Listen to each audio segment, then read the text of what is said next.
Yo halo semua, balik lagi bareng gue di channel Secret Project. Di video kali ini, gue pengen ngebahas movie Haikyuu terbaru, yaitu Haikyuu The Dumpster Battle. Sebuah sequel yang menyajikan pertandingan seru dan juga sengit antara Karasuno melawan Nekoma. Gue sendiri bener-bener bersyukur karena bioskop di kota tempat gue tinggal ternyata ada nayangin movie ini. Padahal biasanya film anime jarang banget tayang di sini. Dan sebagai salah satu pecinta Haikyuu, pastinya tanpa banyak perhitungan, gue langsung nonton di sana. Oh iya, sebelum gue menonton movie ini, gue udah punya ekspektasi bahwa movie ini pasti bakal kerasa agak kurang, terutama karena durasinya yang singkat, sedangkan source material dari manganya bisa dibilang banyak banget. Dan sesuai dugaan, ketika gue menonton dari awal sampai akhir, movie ini masih cukup oke. Tapi tetap aja ada rasa ketidakpuasan karena tempo pertandingan mereka terasa terlalu cepat. Ada beberapa hal yang kurang gue suka dari movie ini. Yang pertama, di movie ini porsi scene komedi bisa dibilang cukup banyak. Ada scene komedi yang kerasa pas, tapi ada juga yang kerasa kurang pas. Yang kurang pas inilah yang benar-benar mengganggu enjoyment ketika gue menonton movie ini. Contohnya adalah, tiap kali ada sebuah poin reel yang sengit, selalu aja pasti diselipin scene komedi yang singkat dari karakter sampingan. Yang mana gue ngerasa itu agak sedikit mengganggu, dan ngebuat poin sengit yang seharusnya kerasa intens, jadi kerasa nanggung dan biasa aja. Lalu yang kedua, banyak banget scene yang dipotong.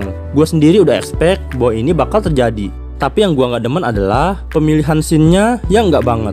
Di movie ini ada banyak scene komedi, ada banyak scene flashback, dan ada banyak scene dari karakter sampingan yang menonton pertandingan ini. Karena ada banyak scene seperti ini yang dimasukkan, hasilnya pertandingan mereka terkesan terlalu cepat dan banyak poin yang tidak terlihat. Sebagai contoh, ada kalanya kita ngelihat papan skor menunjukkan poin 6 sama.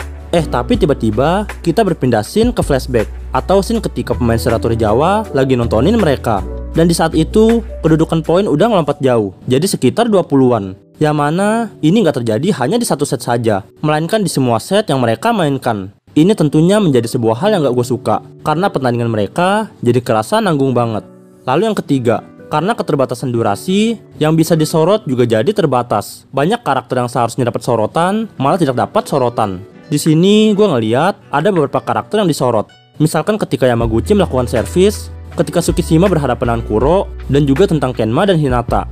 Tapi semua sorotan itu kerasa terlalu singkat, kerasa kayak ada yang kurang. Ditambah lagi di movie ini, kita sama sekali tidak ngeliat Kageyama melakukan servis S, ataupun ketika Lev menunjukkan smash keren hasil latihannya selama ini. Kageyama dan Lev menjadi karakter yang kurang mendapatkan sorotan. Tentunya selain mereka berdua, masih banyak karakter yang juga kurang mendapatkan sorotan. Misalnya Hinata, boom jump Hinata yang hanya disorot sesekali saja. Padahal di manga, lompatan tinggi Hinata menjadi sebuah hal yang sangat wah dan disorot berulang kali. Well, gue pribadi nggak bisa banyak berkata-kata karena emang durasi movie-nya sendiri tidak memungkinkan untuk mengcover semua yang ada di manga. Tapi yang gue sayangkan adalah paling enggak mereka lebih selektif dalam pemilihan material. Gue ngerasa ada banyak scene yang seharusnya bisa dimasukkan, menggantikan scene komedi atau scene sampingan yang tadi udah gue sebutin. Dan ya, kurang lebih itulah 3 hal utama yang kurang gue suka dari movie terbaru Haikyuu. Sebenarnya masih banyak hal minor yang pengen gue komentari, tapi gue ngerasa 3 hal utama tadi udah cukup mewakilkan semua ketidakpuasan yang gue rasakan. Overall, gue sendiri sebenarnya cukup enjoy dengan movie ini. Ada beberapa scene yang gue suka dan berhasil ngebuat gue ngerasa goosebump. Misalnya ketika Hinata menunjukkan lompatan tingginya dan juga poin akhir yang menggunakan sudut pandang Kenma. Intinya, walaupun ada beberapa hal yang tidak memuaskan, tapi ada juga beberapa hal yang memuaskan. Yang mana itu semua bisa sedikit membantu menutupi kekurangan yang ada.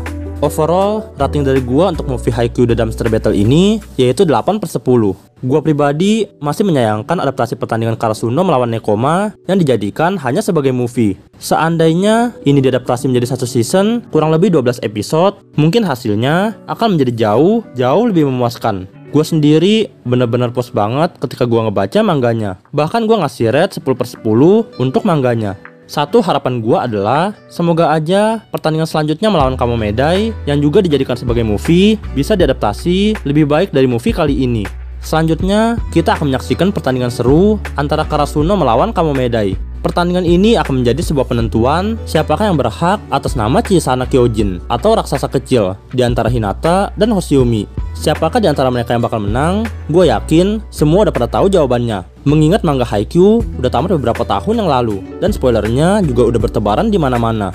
Well, kalau menurut kalian sendiri gimana? Bagaimanakah pendapat kalian soal movie kali ini? Apakah kalian puas atau justru tidak puas seperti yang gue rasakan? Silahkan tulis pendapat kalian di kolom komentar. Dan ya, gue rasa itu dulu yang bisa gue bahas di video kali ini. Terima kasih udah mampir, dan sampai jumpa di video selanjutnya.